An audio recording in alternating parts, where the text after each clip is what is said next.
Selamat bertemu kembali teman-teman asal omong yang beriman.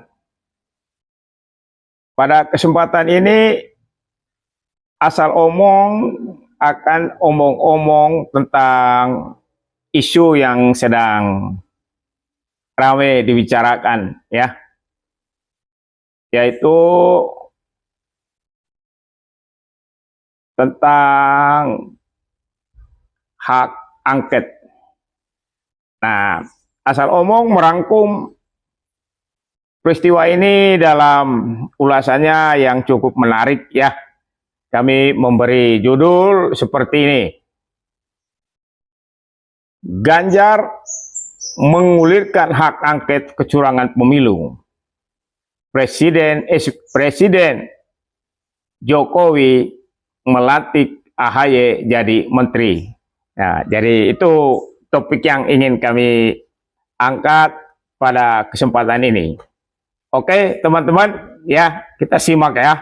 Seperti biasa, asal omong akan omong-omong biar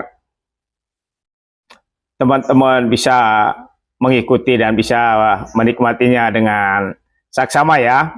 Nah, Presiden Joko Widodo memilih dan melantik Ketua Umum Partai Demokrat Agus Harimurti Yudhoyono atau AHY menjadi Menteri Agraria dan Tata Ruang atau ATR dan Kepala Badan Pertahanan Nasional atau BPN pada hari Rabu tanggal 21 Februari 2024 kemarin, ya.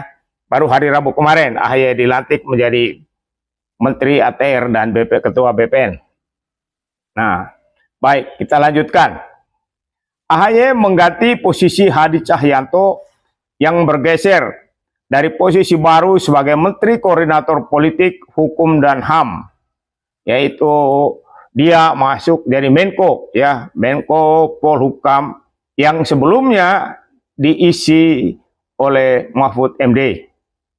Pelantikan AHY terjadi di tengah wacana penggunaan hak angket DPR terkait kecurangan pemilu. Pemilu diduga berlangsung dengan kecurangan yang sistematis, mulai lolosnya Gibran menjadi wakil presiden melalui drama MK yang diperankan oleh pamannya, adanya tuduhan politik bansos, mobilisasi seluruh infrastruktur negara, dan tidak netralnya aparat untuk memenangkan Prabowo Subianto dan Gibran Rakabuming. Para penyelenggara pemilu juga dituduh bermain curang. KPU curang dan Bawaslu juga setengah hati menyelidiki berbagai kecurangan pemilu. Jadi Bawaslu juga ogah-ogahan, ya, untuk menyelidiki berbagai kecurangan pemilu kali ini. Berbagai tuduhan itu memang harus dibuktikan di Mahkamah Konstitusi. Namun selain Mahkamah Konstitusi, lembaga legislatif juga memiliki kewenangan dengan menggunakan hak angket yang dimilikinya. Hak angket merupakan hak DPR atau melakukan hak angket merupakan hak DPR untuk melakukan penyelidikan terhadap pelaksanaan undang-undang atau kebijakan pemerintah yang berkaitan dengan isu-isu strategis dan berdampak luas bagi kehidupan masyarakat berbangsa dan bernegara. Pilpres adalah perintah undang-undang yang memiliki dampak luas terhadap kehidupan masyarakat berbangsa dan bernegara. Dalam konteks ini, sekali lagi, dalam konteks ini, hak angket DPR ditujukan untuk menyelidiki dugaan kecurangan dalam Pilpres itu. Wacana penggunaan hak angket itu digulirkan oleh Ganjar Pranowo. Ganjar mendorong agar fraksi-fraksi partai yang mendukungnya di Pilpres yang lalu menggunakan hak angketnya untuk menyelidiki kecurangan pemilu.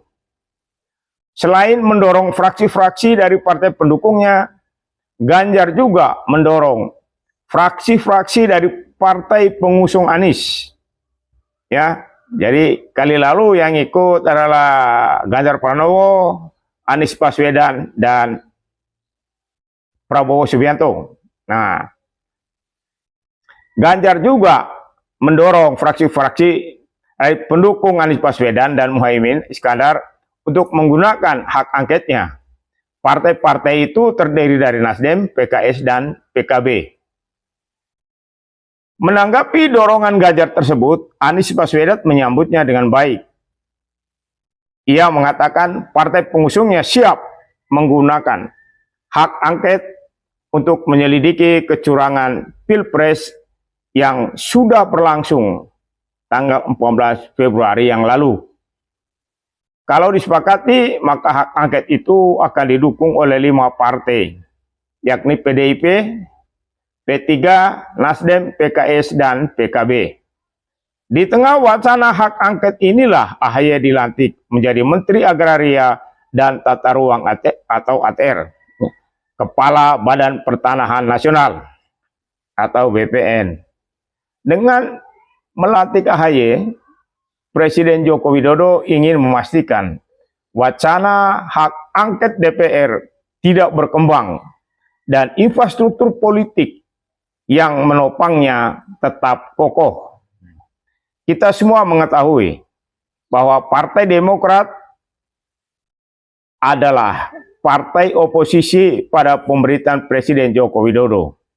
Partai Demokrat menjadi oposisi mulai dari periode pertama pemerintahan Joko Widodo 2014 sampai 2019, lalu berlanjut dari 2019 sampai dengan 2024.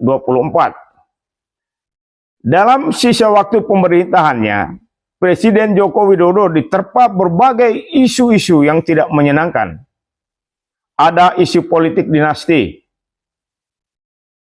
ada isu politik bansos, dan juga pengkhianatan terhadap partainya sendiri yakni PDIP dan keberpihakannya terhadap pasangan Prabowo dan Gibran dalam Pilpres yang kali lalu. Isu-isu ini tentu sangat tidak menguntungkan Presiden Joko Widodo. Jika ia diprediksi mengakhiri masa jabatannya dengan sangat tidak menyenangkan. Sebetulnya ada yang lebih serius dari hak angket ini, yakni munculnya beberapa kelompok masyarakat sipil yang berusaha mendelegitimasi hasil Pilpres. Bahkan mereka mendorong untuk pemakzulan Presiden Joko Widodo. Sebab menurut mereka, Pilpres pada tanggal 14 Februari yang lalu itu merupakan Pilpres yang paling buruk sejak reformasi. Agenda demokrasi reformasi dibajak oleh kepentingan melanggengkan kekuasaan Presiden Joko Widodo dengan instrumen pemilu. Oleh karena itu, dengan melantik AHY menjadi presiden, diulangi. Oleh karena itu, dengan melantik AHY menjadi menteri, Presiden Joko Widodo hendak menambah jumlah pendukungnya. Ia ingin agar masa sisa pemerintahnya dapat berlangsung dengan baik, aman, dan di saat akhir yang menjabat sebagai presiden masih banyak elit politik yang berdiri memberinya tepuk tangan dengan meriah. Jadi sekali lagi, saya ulangi, oleh karena itu dengan melantik AHY jadi menteri, Presiden Joko Widodo hendak menambah jumlah pendukungnya. Ia ingin agar masa sisa pemerintahannya dapat berlangsung dengan baik,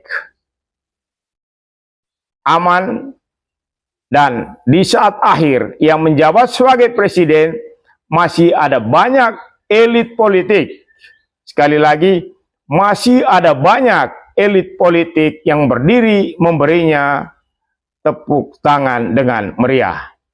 Oke teman-teman, itulah sedikit ulasan dari Asal Omong tentang peristiwa yang terjadi hari Rabu kemarin. Semoga berkenan kepada teman-teman Asal Omong semuanya. Sampai jumpa.